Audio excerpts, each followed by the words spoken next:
Plus d'un mois après le début de la guerre en Ukraine, les troupes russes poursuivent leurs bombardements qui ont notamment visé ce week-end des dépôts de carburant à Lviv, la grande ville de l'Ouest, relativement épargnée jusqu'à présent par le conflit. La frappe, suivie d'un gigantesque incendie, a fait plusieurs blessés selon les autorités locales. Ces images satellites montrent un autre dépôt de carburant visé par un missile dans la région de Kiev, où les forces russes semblent statiques. Elles concentrent désormais leurs efforts sur l'est de l'Ukraine en vue de libérer le Donbass, devenu l'objectif principal de Moscou, selon un responsable russe. Le chef du renseignement ukrainien a dit craindre une partition du pays, comme en Corée. De son côté, le chef du territoire séparatiste de Lugansk, dont Moscou a reconnu l'indépendance, a annoncé l'organisation prochaine d'un référendum pour rejoindre la Russie.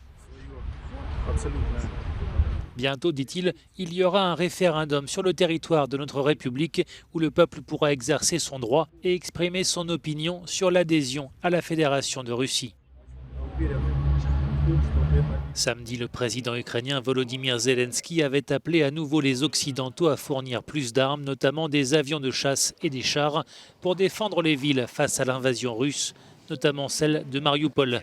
Volodymyr Zelensky a salué le courage des Ukrainiens qui défendent la ville.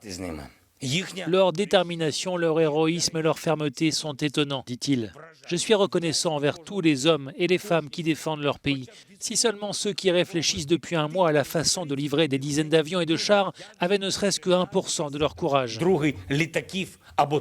En parallèle, l'exode des Ukrainiens semble ralentir alors que plus de 3,8 millions de personnes ont déjà fui à l'étranger et ils sont 6,5 millions à avoir été déplacés à l'intérieur de l'Ukraine.